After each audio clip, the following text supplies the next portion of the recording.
Good afternoon, everybody. Thank you for joining us today. I'm here with Steve Bradbury, Andy Byford, also known as the Train Daddy. We're excited to be here. Was it a couple months ago we were here together? 3 months ago. I just want to do a step back. We were just at Union Station in DC, riding the brand new Acela from DC up here to Penn Station. And again, faster trains, more beautiful trains. We're going to be able to carry more passengers on the Northeast Corridor, which means I think better pricing and better revenue for Amtrak. All very important. And again, clean, beautiful trains that I think are worthy of the greatest country on the face of the earth. We also announced this morning that we are going to, at DOT, with Amtrak, reclaim Union Station. We are going to revitalize it, reinvest in it, and again, in our capital city, our train station deserves to be a showcase of the greatest country on the face of the earth, America, in Washington, D.C. We want to bring in more restaurants, more retailers. That wasn't happening, so we had to rethink the partnerships that we have to revitalize Union Station. But today we're here to talk about Penn Station. And as all of you have reported, or most of you have reported, we have pulled this project back from MTA. I have not been shy in expressing my frustration with MTA. They spend a lot of money. I'm not pleased with their deliverables, and I didn't have faith that they could deliver on this project. And some have said, well, this administration doesn't care about transit, or this administration doesn't care about trains.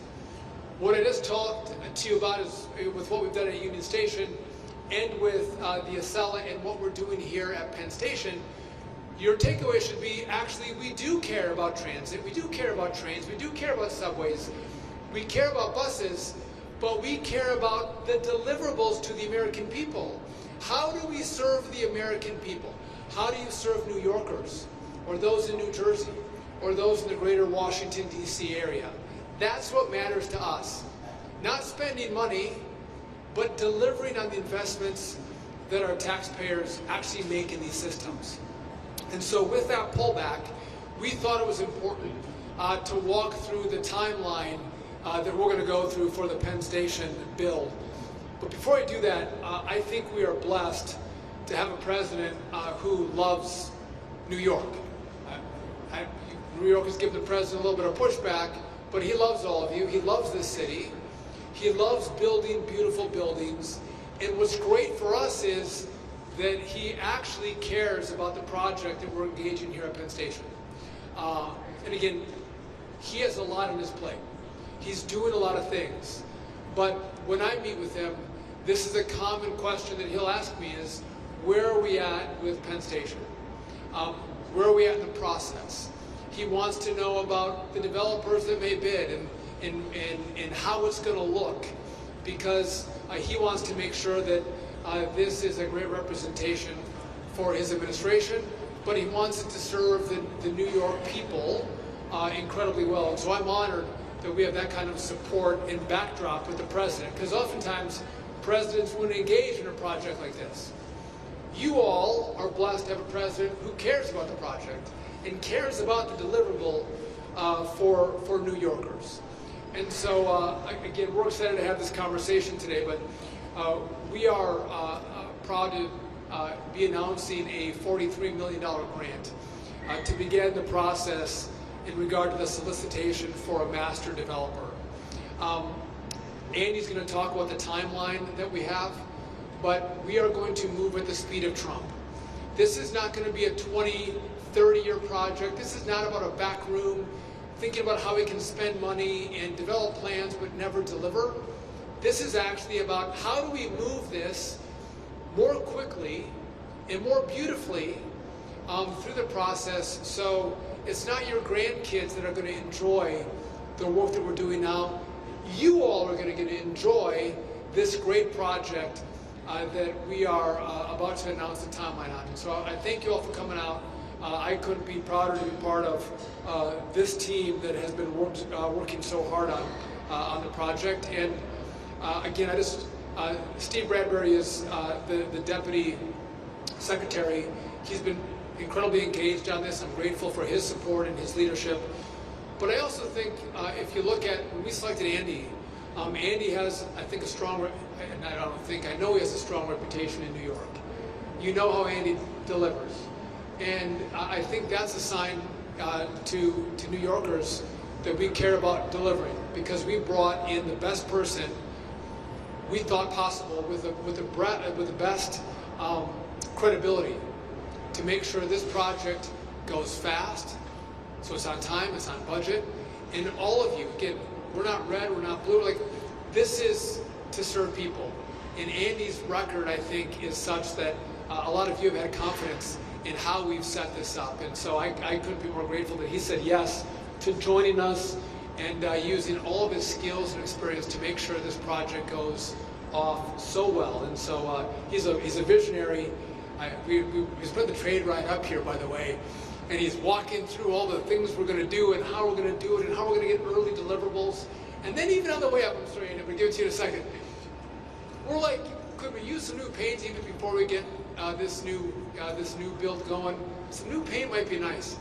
We're going up the escalator, and he made the point, he's like, are we late? It's like, the clock doesn't work as we're coming up the escalator. There's some simple things we can do to serve people a little bit better. Quick wins. Make the clocks work, right? So those are some things we're going to focus on that Andy's going to talk about, not just the timeline on this massive project, but there's things we can do in the short run to make the experience better, because what we're doing is serving people, making government serve people better and more efficiently. And so thanks for coming out, and I'm honored to turn it over to Andy, better known as the Train Daddy. Andy.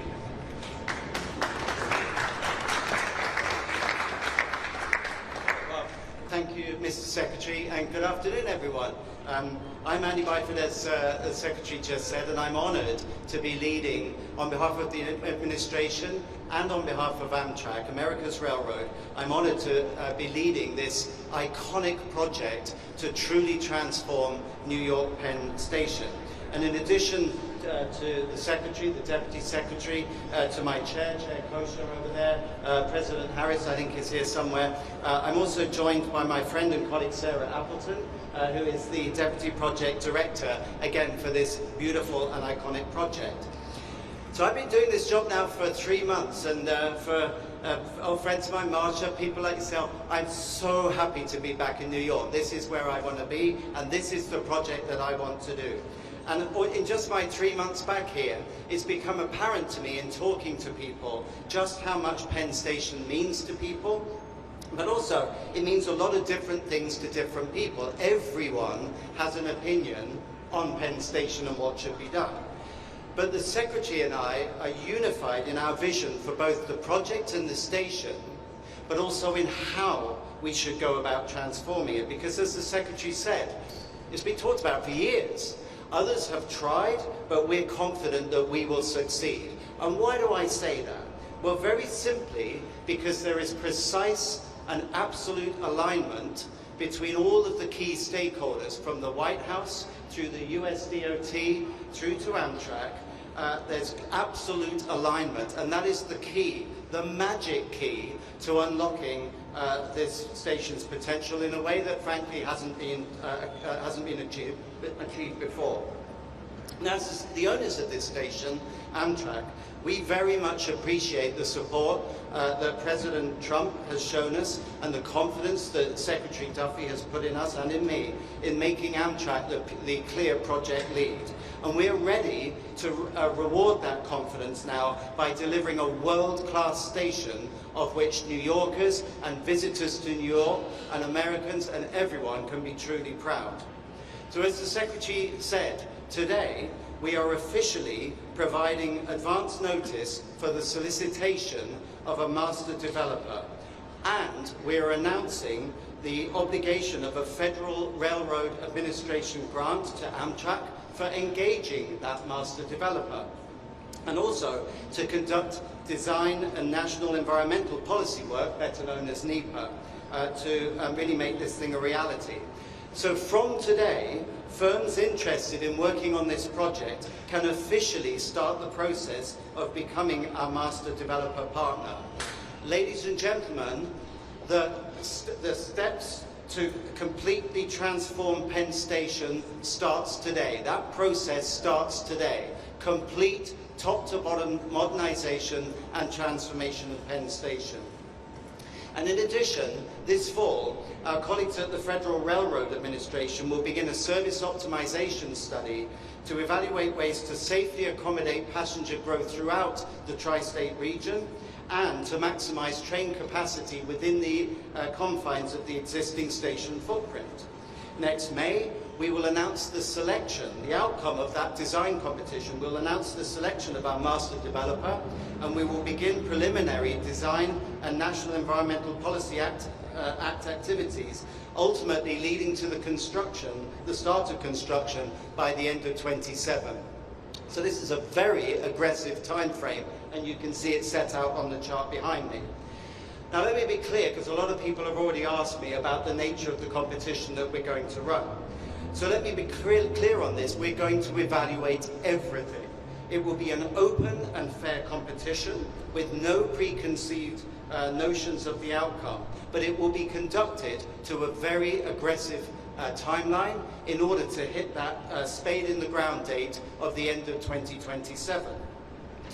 Now everyone likes to talk about the design of the new station, and that's the fun part. I like that fun, right? Looking at the renderings, figuring out what the station might look like in the future. But the transformation of Penn Station must be much more than bricks and mortar. It must be about making the station operationally sound, safe, clean, and easy to navigate. And I want in the future this station to ooze excellence in every form. I want every interaction with customers to be consistently excellent. Every single aspect, including, Mr. Secretary, making sure that the clocks work. We will ultimately select and implement the safest, most efficient and timely proposal that makes the best use of customer and taxpayer dollars. And we've already made great progress over the past few months, and we're determined to complete this work on an expedited schedule. So in just the last 3 months, we've been looking to hire a public-private partnership, or P3 legal advisor. We've done that, Sarah, right? Check, already done. We have a legal advisor on board. We're now looking to bring on a P3 financial advisor. That process has started. We're about to make that appointment. And we've already started a third process to bring on board a P3 project management and construction manager partner. In other words, we're putting together the A-team that is needed to effect this massive and total transformation of this station. Now 2 years, end of 27, that might seem like a long way away, but trust me, having done this thing in a few locations around the world, for a project of this complexity and magnitude, it's just around the corner. And it's really important because New York's Penn Station is actually our #1 station in our national network of over 500 stations. We had over 12 million guests here last year. So literally, we can't wait any longer. Enough talking. We can't wait any longer to transform this station for the better, because that's what New York deserves, and that's what this great country deserves. So in conclusion, Secretary Duffy and the administration have brought a real sense of urgency and clarity to the project. A lot of people have talked about it, but we're going to act upon it. So we're very grateful to Secretary Duffy and to the entire Department of Transportation, as well as, of course, President Trump and his administration, for bringing that urgency and clarity to the station's transformation, and in giving us the mandate and having confidence in us as Amtrak to carry out our vision and their vision for a world-class, safe and modern station. And on a personal note, I would like to thank Chair Kosher and President Harris for giving me this golden opportunity. Sir, I will not let you down. I'm super focused on this, and you're standing with me right now, and I'll certainly need you to stand with me as we progress through what will be a very challenging project, but one that has to be done. Tomorrow, another big day for Amtrak. Tomorrow we'll debut our next-gen Acela trains, which are beautiful and offer a fantastic onboard service, reflecting exactly what we want to offer at the station today and into the future. Because it's essential that our stations match our modern and safe train fleet so that customers in the future have a seamless experience from train to station. Again, what I said was everything should be excellent. Every touch point with Amtrak should be consistently excellent. We've got the trains, now it's the station's turn. So this is a truly exciting day for Amtrak and the future of Penn Station. We often talk about a new era of rail, but Amtrak's new era cannot exist without a transformed, a modernized and world-class Penn Station. That's what New Yorkers deserve, and that's what they're going to get. I'd now like to invite my colleague, Deputy Secretary Steve Bradbury, to say a few words.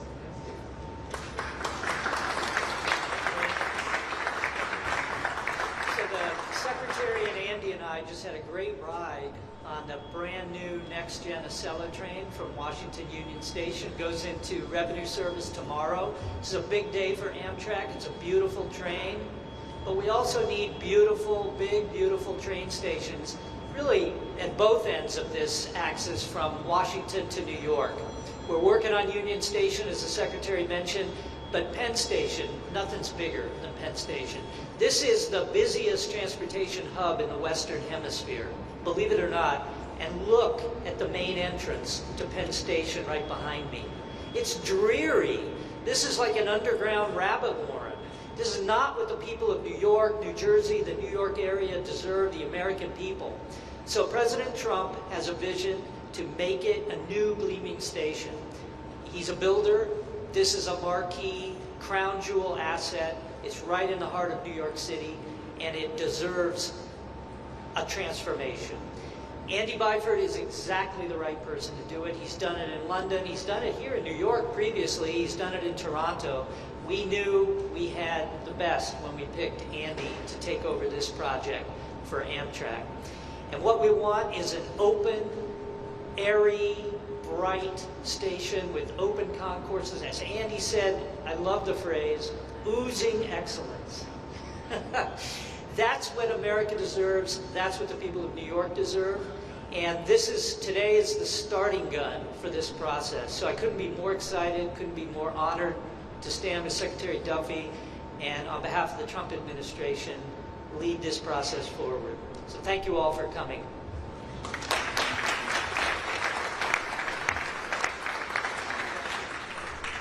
We're happy to take a couple of your questions if you have any. Yes. Hi, quick question. Are you looking to expand as built New York City design footprint? And second question, will you look to rename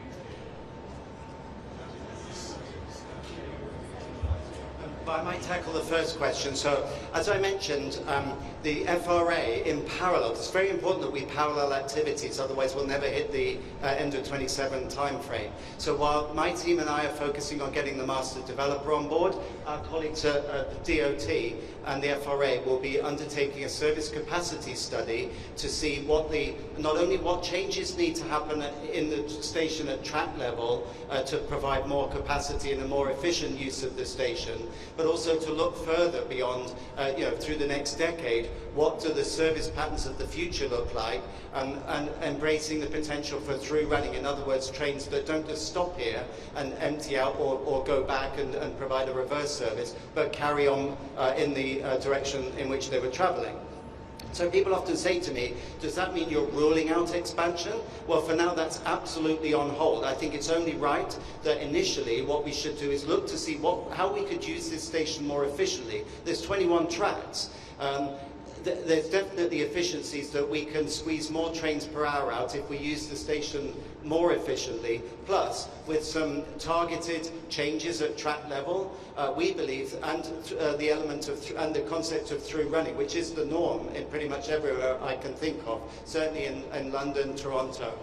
We believe that before we even countenance expansion, we should look to maximize the efficiency of the existing station first. So by doing that study, we can inform the master developer of any changes that we want them to make at track level. And the final point I would make is I think we're selling New Yorkers short if, in the future, they turn up and they're wowed by a beautiful new station head house, and then they go down to the next level and they're like, fantastic, a beautiful single level concourse, but then they get to the bottom and they think, did they run out of money? It's still the same dark, gloomy, boiling hot, narrow and cramped situation that we currently have today. So I think it's really important that we look to maximize the existing capacity first before we even think about expanding in the future.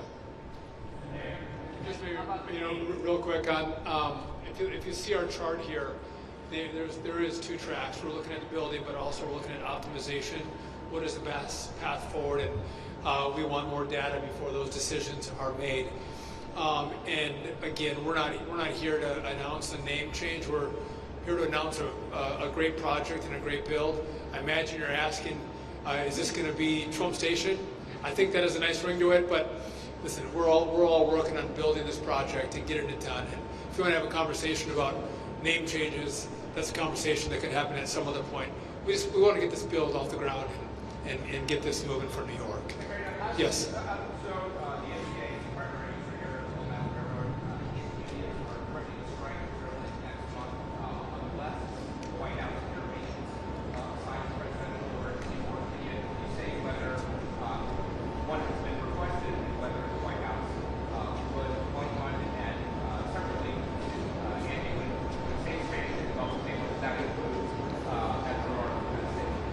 Just real quick, the president likes when things run smoothly. He doesn't want things to be shut down. He likes, as you even see with Ukraine and Russia. I think if you look at the number of wars he's stopped, with Pakistan and India, he has this unique ability to bring people together. And so I'll just say stay tuned for how the president will engage to make sure America and the world runs smoothly and more peacefully. Andy? Just on the specific about Metro North, absolutely Metro North, we're still working on the plan to bring Metro North into Penn. What I was saying was, where previously there had been this plan of Penn expansion of a huge stub-end terminal, 12 tracks, however many tracks it was going to be, which would have been to the south of the station. Over there, actually, what's called Block 780 in New York. That, at the moment, we're putting that on hold while we look to see what more capacity can we squeeze out of the existing station, both through more efficient operations, literally the logistics of running the trains through the station, plus with the potential for through running. But Metro North, the plan is still to bring Metro North into Penn. Marsha? Would you mind just speaking up? I don't think your mics work.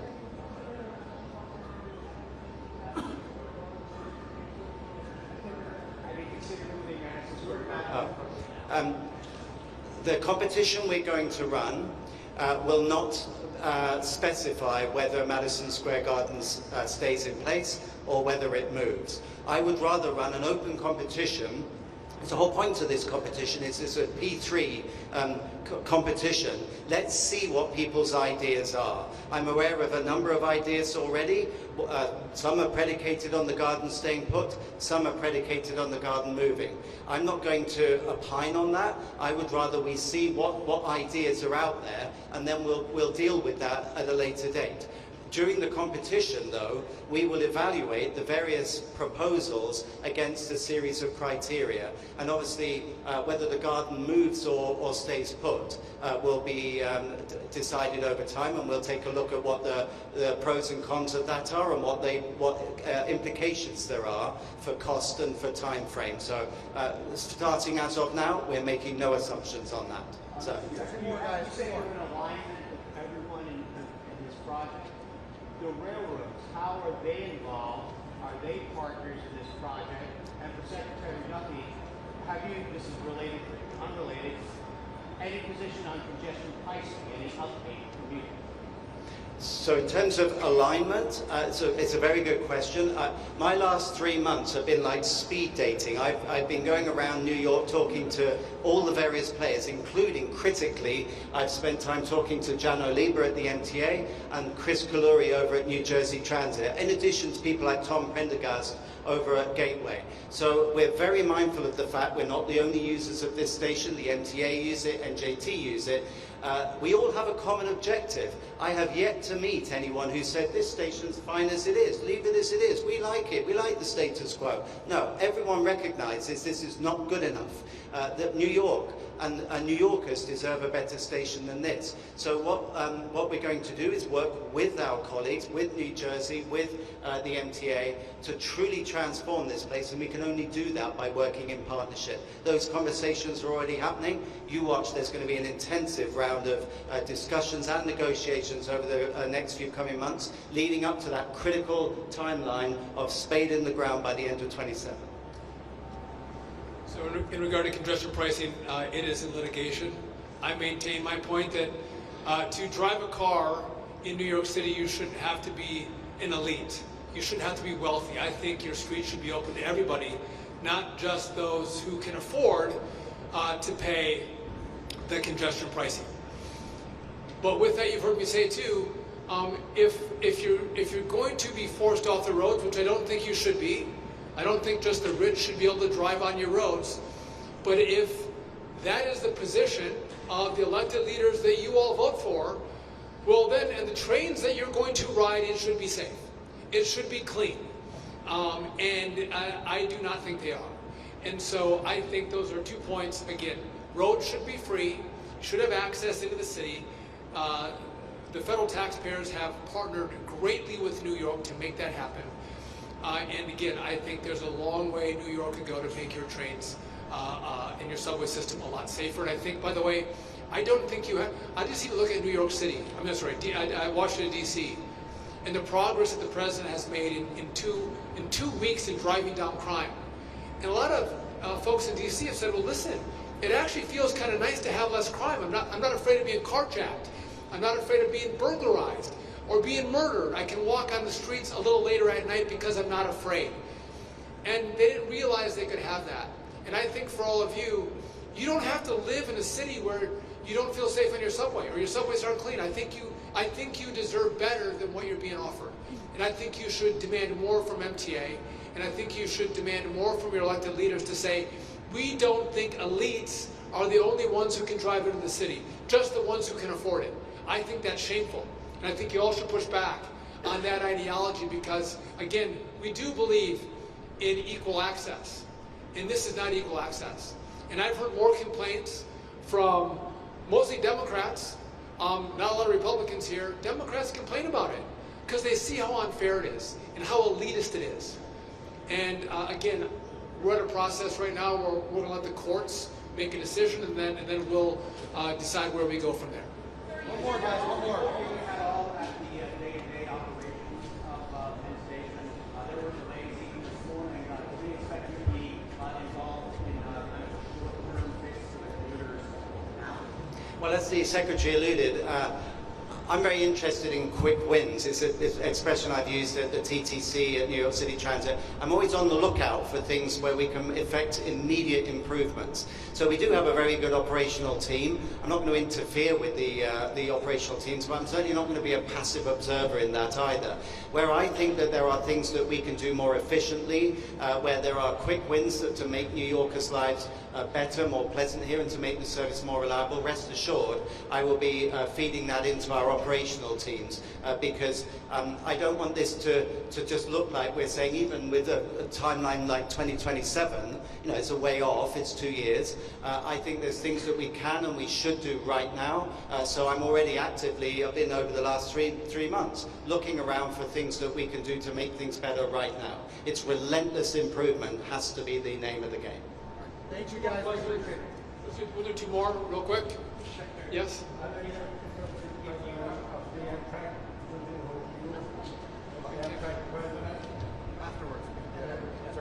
All right, anybody else over here? Yes.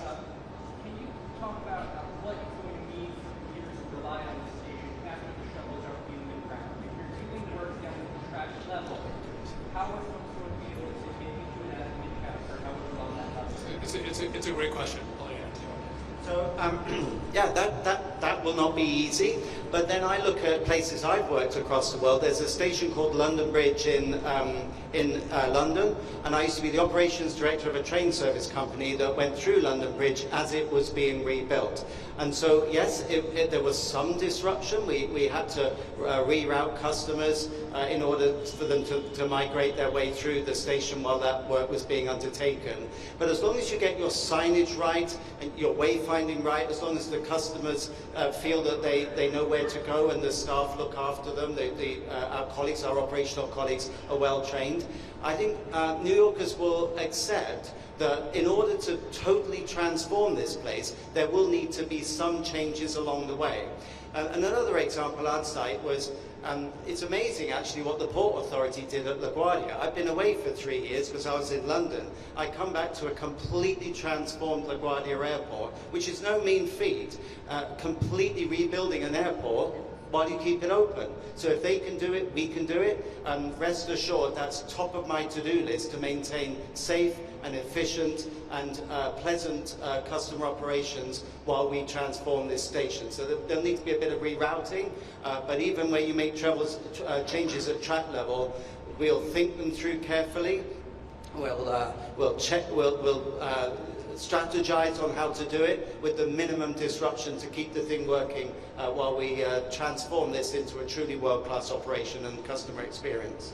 How much is it going to cost and who's going to pay for it? The cost is yet to be determined because it depends from the output of the competition will determine how much it's going to cost and even who's going to pay for it. And that's why this is an open competition, a P3 competition, and the answer to that question or the answer to those questions will become apparent as we evaluate which scheme to choose, which design to choose. Is the garden moving, yes or no? What kind of design do we have? Where's the money coming from? How constructible is it? How long is it going to take? What does it look like at the end of it? All that will become apparent. That's the whole purpose of having this competition. So the competition, which you'll see on the timeline behind me, that kicks off in earnest. It starts today in that we're inviting people to get ready, but the competition starts in October and concludes in May. And we will evaluate against a series of criteria, and at that point it will become apparent which is the preferred recommended option that I'll recommend to my chairman, and that will determine how much it costs and where's the money coming from. Just, real quick, Andy may be available for a little bit after, but we do want to minimize disruptions. But any of you who have driven on roadways where we're doing road construction, there is some disruption. We try to minimize it. There will be disruption here like you will with road construction, but we are going to work to minimize it and make this as seamless as possible. And I know that Andy cares deeply about this. I want to thank you all for coming out, and I want to reiterate the takeaway is that we care about New York City. We care about your infrastructure. We care about how you travel. We care about your safety. The president cares. And if we didn't, we wouldn't be here. This project is not the easiest of projects to undertake. This is a complicated project, which is probably why there's been a lot of conversation about it, a lot of drawings about it, but nothing has ever happened because it's hard. And this administration is not afraid of taking on hard projects because we think you deserve us taking on those projects so you have a better city to live in. And that's why we're here. That's why we're engaging, not just with Penn Station or Union Station, but air traffic control and across this administration. We're not afraid to change people's lives for the better because we're going to fix complicated problems and make those solutions serve the American people, and in this project, New Yorkers, way better. Thank you for coming out, and I look forward to keeping you all posted as the project moves forward. And again, I couldn't be prouder of Andy. Gratefully said yes, and again, I think he has the confidence of the city that we have the right guy in the job to deliver for your city. Thank you very much. Thank you guys.